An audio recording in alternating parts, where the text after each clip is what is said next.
আজকের দুপুরের মেনুতে হয়েছিল রুই মাছের কালিয়া। তো আজকে আমি এটাই তোমাদের সঙ্গে শেয়ার করব। তো প্রথমেই রুই মাছগুলোকে ফ্রেশ করে ধুয়ে এর মধ্যে নুন হলুদ মাখিয়ে 10 মিনিট মতো রেখে দেব। তারপর ওদিকে কড়াইতে সর্ষের তেল দিয়ে এক এক করে মাছগুলোকে দিয়ে এপিট ওপিট লাল লাল করে আমি ভেজে নেব। তারপর আমি সেই মাছের তেলের মধ্যে দিয়ে দেব কুচিয়ে রাখা পেঁয়াজ। পেঁয়াজগুলোকে দিয়ে পেঁয়াজগুলো লাল লাল হয়ে আসলে এর মধ্যে দিয়ে দেব পেঁয়াজ রসুন আর কাঁচা লঙ্কা পেস্ট। তারপর আমি এর মধ্যে দিয়ে দেব পরিমাণ মতো নুন হলুদ আর লঙ্কার গুঁড়ো দেওয়ার পরে আমি মশলাটাকে একটু ভালো করে কষিয়ে নেব যতক্ষণ না পর্যন্ত তেল ছাড়িয়ে যাবে।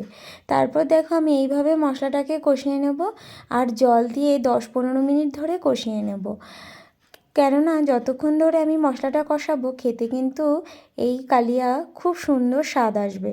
তো তারপর দেখো আমি এর মধ্যে দিয়ে দেবো কুচিয়ে রাখা টমেটো দিয়ে আবার আমি মশলাটাকে ভালো করে কষিয়ে নেব। কষিয়ে নেওয়ার পরে যেই মশলাটা কষানো হয়ে যাবে এর মধ্যে দিয়ে দেবো জল দিয়ে টকবক করে ফুটে উঠলে এর মধ্যে আমি এক এক করে রুই মাছগুলোকে দিয়ে দেবো। দিয়ে দেওয়ার পরে যেই মাছের কালিয়াটা রেডি হয়ে আসবে আমি এর মধ্যে দিয়ে দেবো ধনেপাতা দিয়েই রেডি এরম একটা রেসিপি। তোমরা চাইলেও কিন্তু বাড়িতে করে দেখতে পারো, খুব সহজেই হয়ে যায় এই রেসিপি আর খেতে দুর্দান্ত স্বাদ হয়। তোমরাও জানাও এই রকম রেসিপি কার কার ভালো লেগেছে।